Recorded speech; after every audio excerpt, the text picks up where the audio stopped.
welcome everyone. Welcome, Melissa. And now you're muted. Good. Welcome and good afternoon. Okay. Good afternoon. So now we have a session.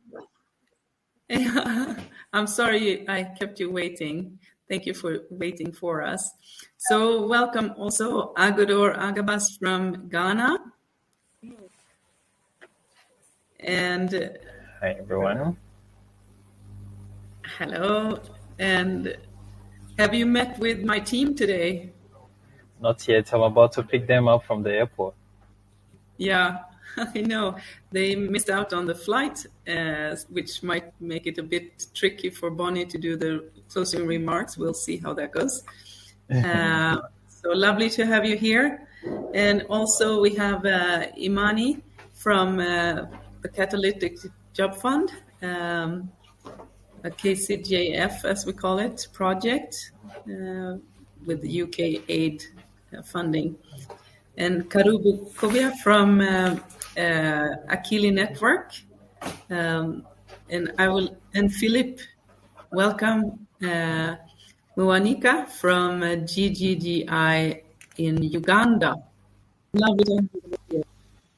And we even get a audible applause. That is very nice. By the way, everyone who is listening in, you have some reaction buttons down there. You can choose. Me, I like choosing the heart. And then in the left-hand or the right-hand panel, you have the discussion Q&A session where you can send in input or questions. And then you can interact also in the lobby lounge here and send messages to each other. So as we enter now the last hour of our second African e-waste conference, I'm so excited that we are ending off with the awareness creation, because in each and every session we have had during yesterday and today, whether it has been on legislation, whether it has been on private sector engagement, etc., everybody is saying we need more awareness creation. We need to sensitize, we need to train people. And that's where we all now come in during this session.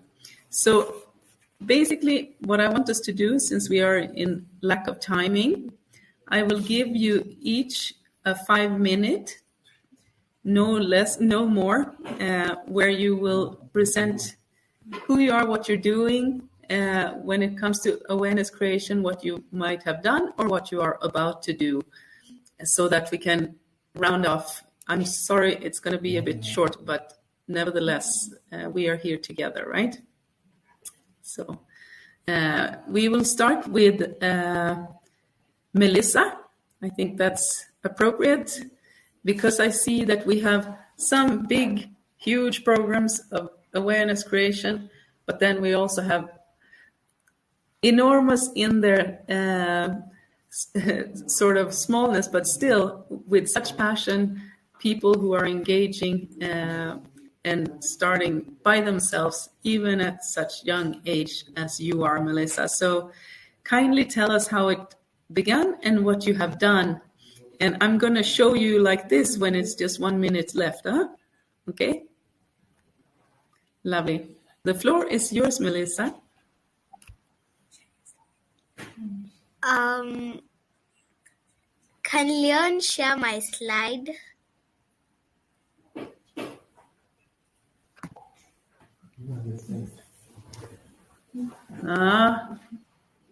Do we have a slide? Yes. There were some other participants he was talking to. I'm sorry. Is it going to be quick or we?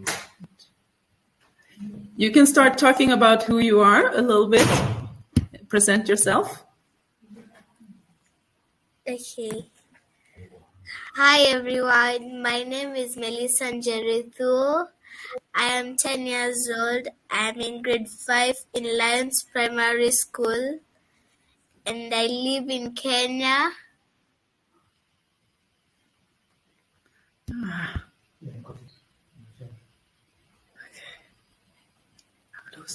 in Nakuru, and years old. I started. I was encouraged by my mother to keep on going.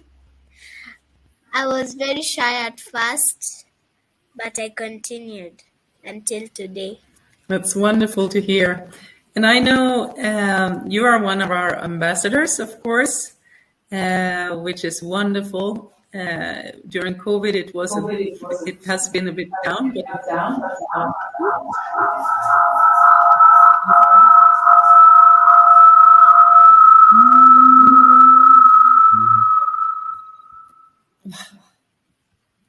did you fix it? Are we still?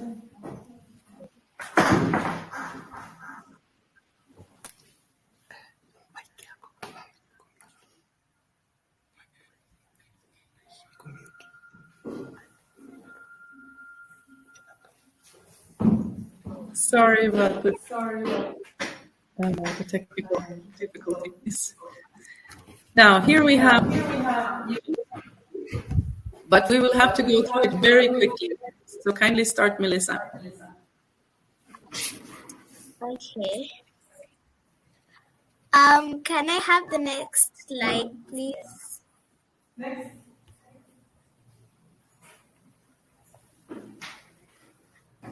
As I said, I am 10 years old and I'm in grade 5 in Lions Primary School in Nakuru. I am also an e-waste ambassador for the We Center in Nairobi, Kenya since 2017. I have collected over 1 ton of e-waste.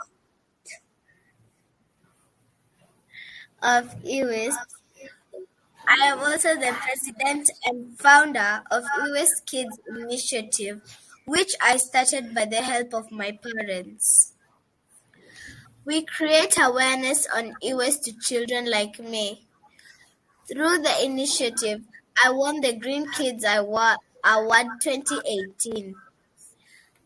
Here you can see my social media accounts.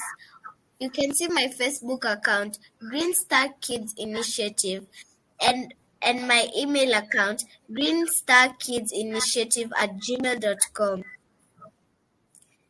Next slide, please.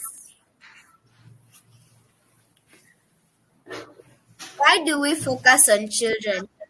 We are the leaders of tomorrow. The environment needs us to take care of it. The earlier children learn, the better. We love to help too. We are important members of society. Next slide.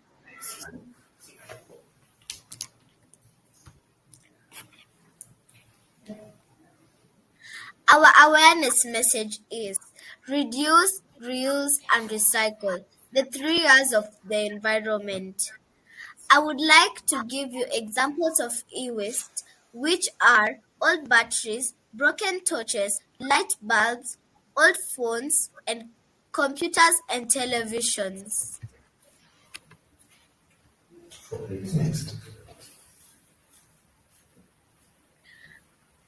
As we go to many schools, I tell children about the dangers of e-waste, which are it does not decompose, it accumulates in the environment, in the air, soil, water, and living things. When e-waste is burnt in dump sites, it releases some toxins into the environment. Next slide.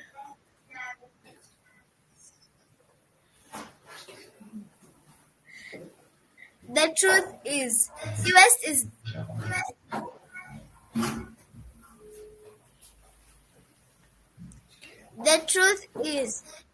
is destroying our future. If we collect e-waste for safe disposal, we are protecting the environment and safeguarding generations.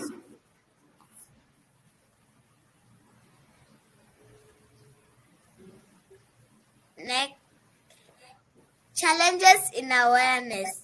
For many people, it is difficult to let go items, even though they are broken and they no longer use them. For example, phones, laptops, and TVs. Many people want to sell the items but not give for free. For example, some people want to sell, if you tell them that you're helping the environment, they will say you have to give them money so that they can give you the phone or laptop or TV. So that is to my understanding. Other challenges that you face are, my timetable has been very limited because of school.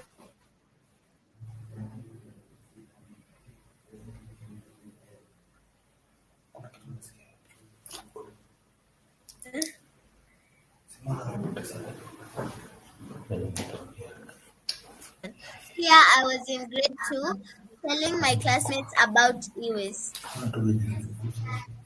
Next slide. Here I am in grade 5. I was telling my classmates about e-waste and the dangers of e-waste. Next slide. Here I was loading the e-waste into the WeCenter van. You can see in the photo that the workers from the WeCenter were helping me to load the e-waste into the van. Next slide. Here you can see that there are old televisions and other items. I went to a guy in town. I asked him where he dumps his waste. He told me he dumps it at the dump site. So I asked him politely if he would give me the e-waste so that I can dispose them safely. Next slide, please. And Melissa, this is wonderful, but I don't think we will be able to do all the slides, unfortunately. So just think of how to conclude a little bit. This is wonderful, though. We're loving it. Okay, we can go to the conclusion.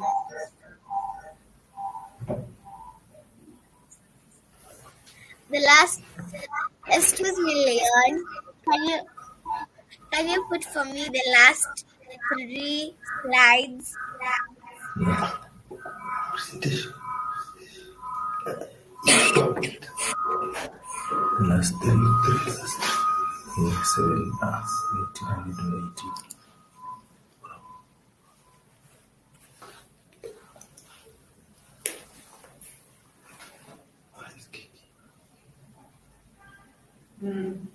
I'm sorry. We need to go on. Leon, you need to, because it's double.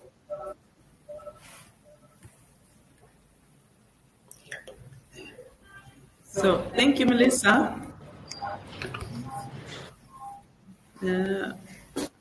Yeah, applause from the audience.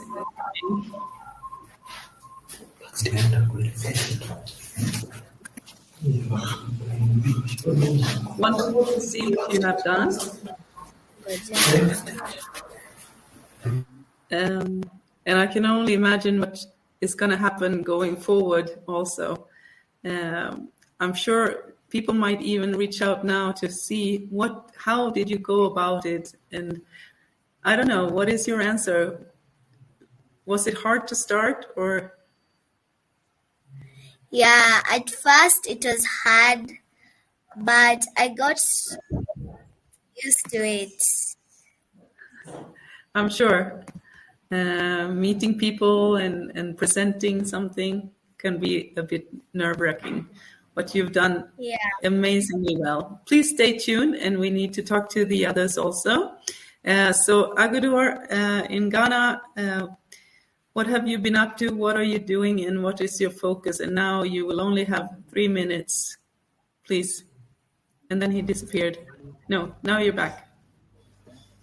Hi everyone. I have 3 minutes, right? All right. So my name is Agudor Agabas. I'm from Ghana. An entrepreneur and as well a sustainability consultant. So in 2019, we founded AppCyclers, which is basically a social enterprise into e-waste education, e-waste collection, and then recycling.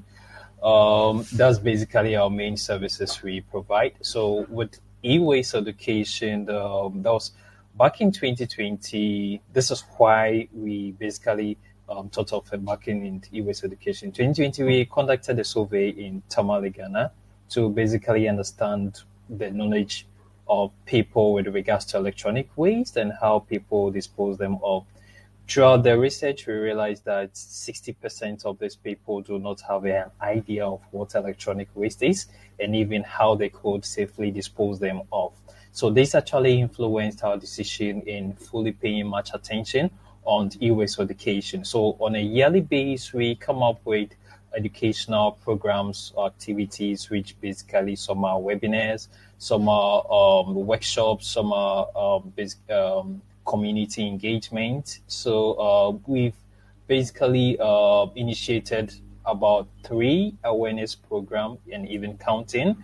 The current one was organizing an e-waste recycling workshop, which the focus was engaging senior high school students on the negative effect e-waste poses on the environment and how they could also contribute in reducing electronic waste. So we basically have most of the students coming around and as well learning how to dismantle most of the components of electronic waste, just for them to have a fair idea of what goes into the building of electronic appliances and then as well as the recycling of it. That was last month. We also organized an awareness campaign, which is basically a capacity building training, whereby we take the students. We targeted only basic senior high schools, and we targeted them and equipped them with some tools, okay, and then as well took them through how they could dismantle keyboards. That is one of the aspects we did, and as well how they could basically turn most of this keyboard into artifacts, jewelries, and as well any form of beautiful products you can find of. And this was very, very innovative and as well as encouraging. So we realized that education, e-waste education, is one of the core and essential aspects within the community in which we live. We've seen that although the harm has already been caused, we see a lot of electronic waste in the compound, in the communities, on landfills and whatever. But then these kids are basically brilliant and innovative in what they do. So if we are able to impact the necessary skills, if we are able to build their knowledge, they'll be able in the near future to bring forth good policies, good regulations, and as well as innovative solutions to help solve the menaces. This is why we actually focus mainly on students. We will actually focus mainly on the youth, so that the youth will be aware, the youth will have the necessary knowledge, skills, and then capacity to be able to solve the e-waste problem. Thank you very much, Youth Center, for having AppCyclers on board. We look forward for a whole lot of collaborations together. Thank you, and very inspiring. And I can really tell everyone to go and follow AppCyclers in social media. I really love the jewelry session you had with those high school students. I have some jewelry myself now here, not made there, but made here.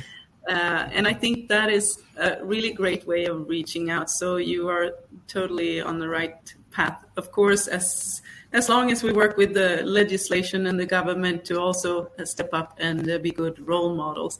All right, next in line, I would like to hear Kaburo, Kobia, from the Akili network, what you guys are doing and the potential in creating awareness on e-waste matters or waste management and environmental matters in general. The floor is yours, Karubo. Welcome. Hello, everyone. Yes, it's such a pleasure to be at this conference with you all. Let me share my screen.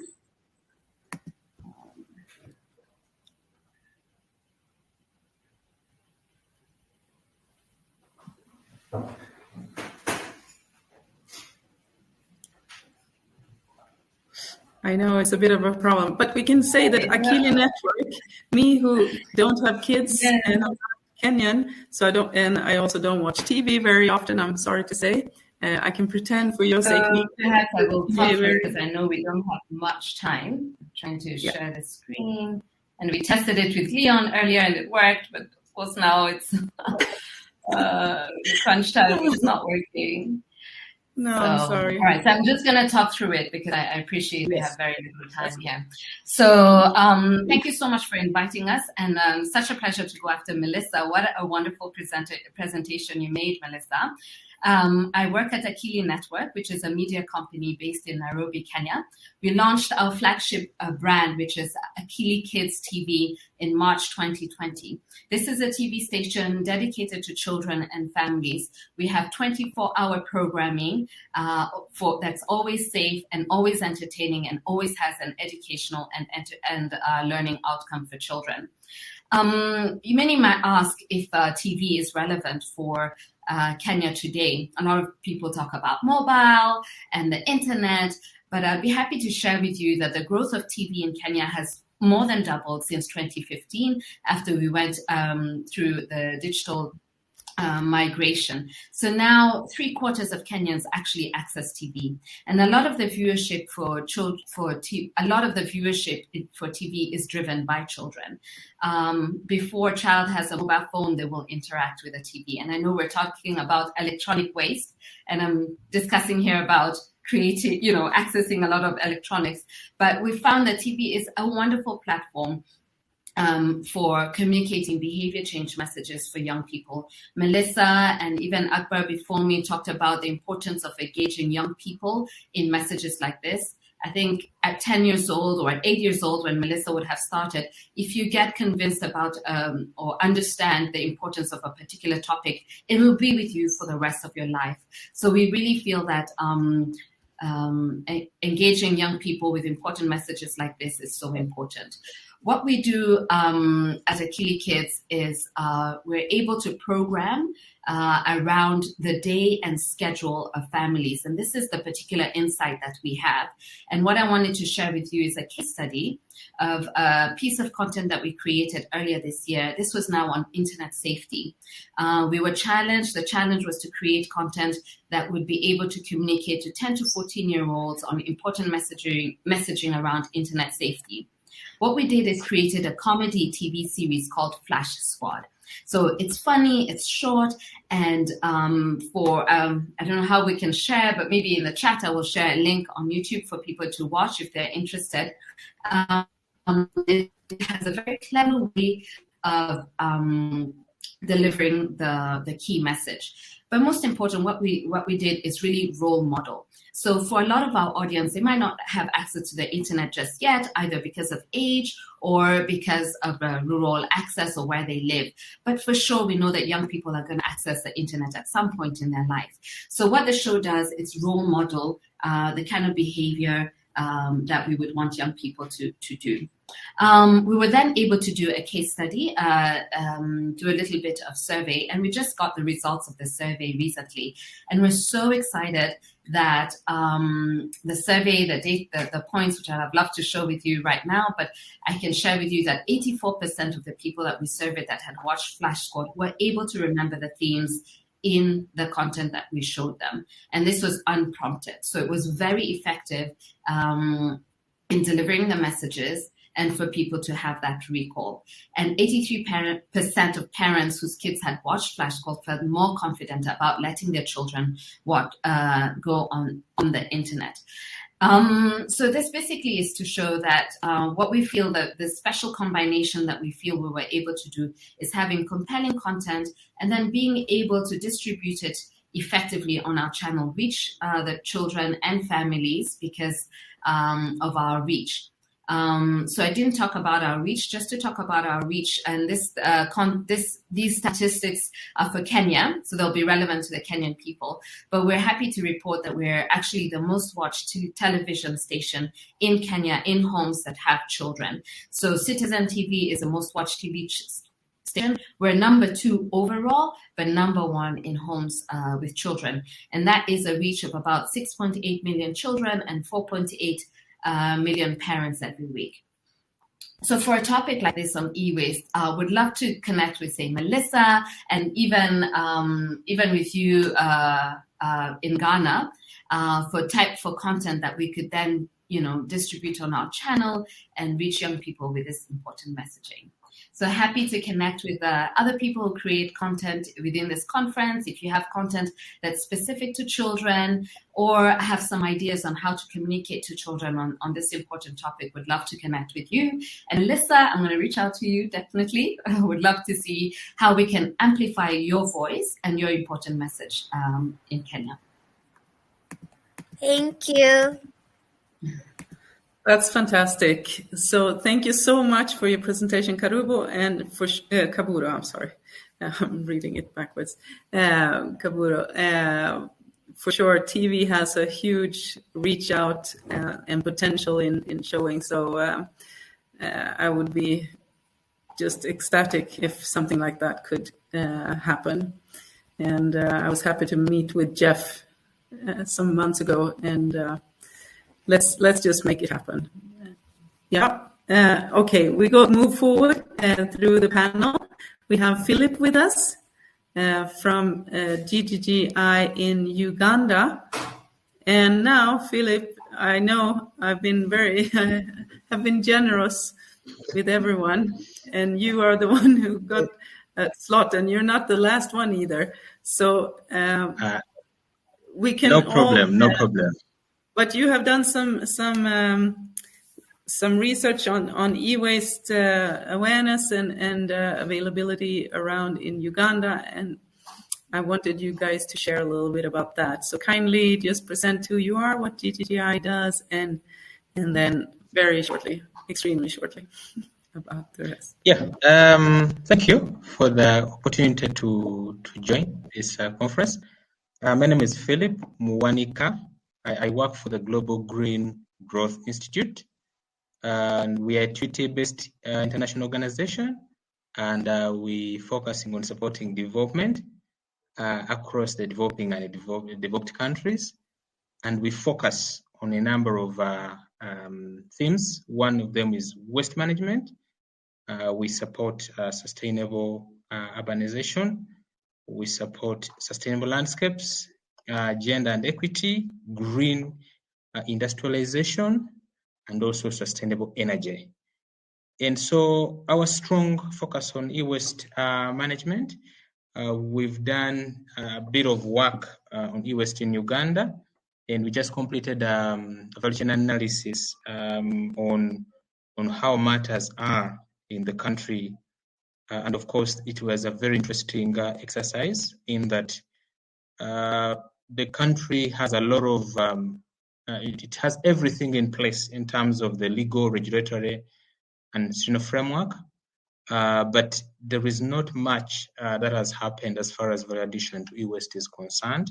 Many people, of course, as it has already been said by Melissa, that majority of the people prefer that when they generate this waste, especially with telephones like mine, when it reaches the end of life, they require to be paid, as opposed to them paying for the waste like they do for the municipal and other waste that they generate at home. And of course, majority again of the people that are involved in the chain mainly undertake informal processes to try and recover the precious metals and other useful materials. And of course, we know that endangers them, but they surely are trying to scratch out for a living. and therefore majority of them just go that way. And of course, once they pick out the circuit boards and the other valuables, they sell those on to aggregators around the region, and off it ends in China and Asia. So somehow, when we were starting to do this work, majority of the government agencies were saying that, why do you do this? It's not the most urgent thing that we need to do. So that points to the fact that people are actually not aware how dangerous this waste is.